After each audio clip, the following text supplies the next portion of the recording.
Assalamualaikum warahmatullahi wabarakatuh. Selamat siang, salam sejahtera bagi kita semua.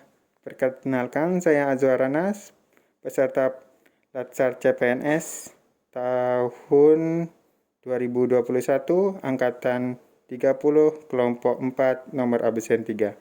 Pada hari ini saya akan mewawancarai seorang pejabat publik, khususnya aparatur negeri sipil yang bertempat kerja di Rumah Sakit Akademik Universitas Gadjah Mada yang bernama Saudari Herpis. Mbak Herpis, kabarnya gimana hari ini? Alhamdulillah baik Mas Aswar. Alhamdulillahirabbil alamin. Mbak Herpis, apakah Mbak Herpis tahu apa makna dari aneka? Aneka itu merupakan nilai-nilai dasar profesi ASN yang dikenal dengan singkatannya yaitu A. Akuntabilitas, N. Nasionalisme, E. Etika publik, K. Komitmen mutu, dan A. Anti korupsi. Dalam implementasinya, apakah Mbak Herpis itu sering mengimplementasikan contohnya di dalam rumah sakit? Untuk akuntabilitas itu ya bisa dikatakan itu sebuah tanggung jawab. Tanggung jawab itu ya meliputi apa yang kita kerjakan di rumah sakit. Apa yang kita kerjakan di rumah sakit harus dilakukan dengan penuh tanggung jawab. Nah, ini misalnya kita sebagai perawat tentunya punya tugas-tugas ya Mas Azwar. Nah, tugas-tugas itu biasanya kita salah satu penilaiannya dengan logbook.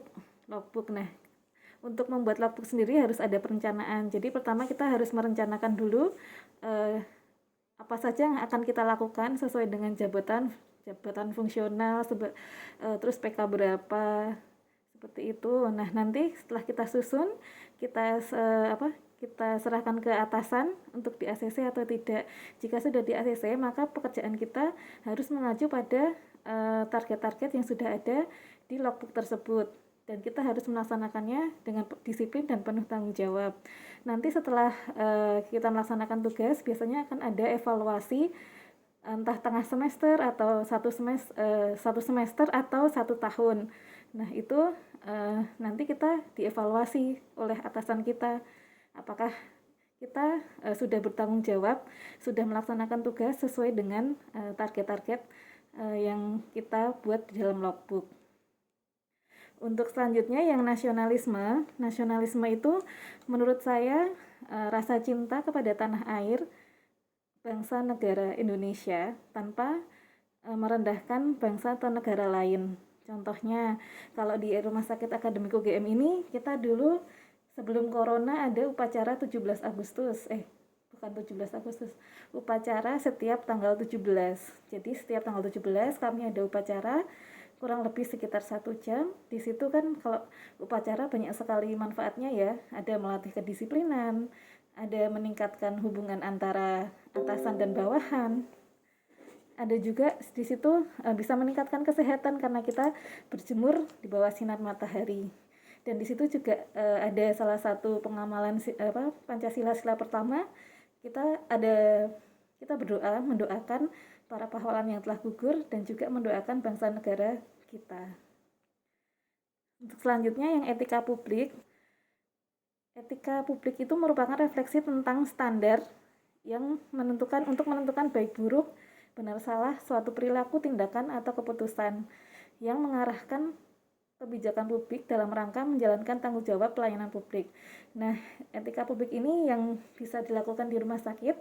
Seperti saat ini kita kan sedang ada corona. Nah, kita wajib untuk membantu pemerintah dalam melaksanakan 5M, yaitu mencuci tangan, memakai masker, menjaga jarak dan sebagainya.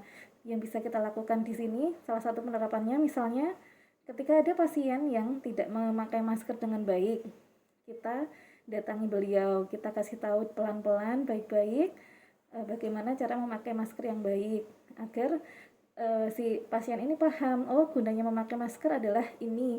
Bukan kalau misalnya ada pasien yang memakai masker yang salah terus kita marah-marah, itu tidak seperti itu. Tapi kita karena orang Jawa di Yogyakarta ya kita mengedepankan sopan santun agar pasien ini ingat, oh iya ternyata gunanya masker ini bukan karena oh aku pakai masker nih biar nggak dimarahin, seperti itu.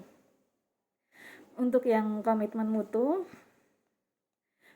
itu kan artinya janji ya, janji janji diri kita, organisasi, institusi untuk melaksanakan pekerjaan yang bermutu. Bermutu itu seperti apa? Yang bermutu itu tentunya sesuai dengan standar. Bagaimana kita mengerjakan mutu itu sesuai dengan standar? Ya, misalnya ya, kita memberikan pelayanan asuhan keperawatan harus dengan bermutu. Misalnya kita menjaga pasien agar tidak jatuh, kita mengedukasi pasien atau keluarga pasien. Misalnya kita dirawat di bangsal, berarti dikasih Bapak Ibu ini adalah side rail. Jika pasien tidur, mohon ini dinaikkan agar pasiennya tidak jatuh, seperti itu. Yang selanjutnya ada anti korupsi yang terakhir ya. Anti korupsi kan, korupsi itu menurut saya suatu tindak kecurangan, atau kalau dalam masyarakat sekitar yang sekarang ini, korupsi itu intinya dia memperkaya diri sendiri, keluarga, atau corporate gitu ya, dengan merugikan keuangan negara. Nah, kalau kita mungkin contoh kecilnya anti korupsi itu sebaiknya kita datang dan pulang kerja tepat waktu. Kalau misalnya kita datangnya telat, otomatis kan kita sudah mengkorupsi waktu nih. Sedangkan waktu yang dikorupsikan biasanya menurut saya itu tidak berkah. Sedangkan kita bekerja untuk keluarga. Jadi kalau misalnya kita datang tepat waktu, pulang tepat waktu, kita dapat rezeki berupa gaji atau upah. Nanti upah ini kita gunakan untuk keluarga, insya Allah akan membawa keberkahan. Begitu Mas Aswar. Mbak Herpis, dalam implementasi beraneka ini apakah Mbak Herpis mendapatkan hambatan ataupun resiko? Kalau untuk hambatan, biasanya itu kadang ya sebagai manusia tentu kita pernah merasa lelah, merasa capek nih kerja terus, seperti itu. Nah itu hambatannya kalau saya lebih ke diri saya sendiri. Tapi kalau diingat lagi, oh iya saya kan kerja nih, alhamdulillah dapat pekerjaan yang baik, digaji dengan baik, otomatis saya juga harus melakukan pekerjaan saya dengan baik. Biasanya untuk mencegah hambatan ini datang atau berlama-lama, saya seperti itu caranya. Terima kasih atas penjelasannya Mbak Herpis tentang nilai-nilai dasar beraneka. ASN penting dalam menerapkan nilai-nilai beraneka. Nilai-nilai beraneka itu wajib dipahami oleh setiap ASN. Dalam membela negara, kita harus menerapkan nilai-nilai dasar ini.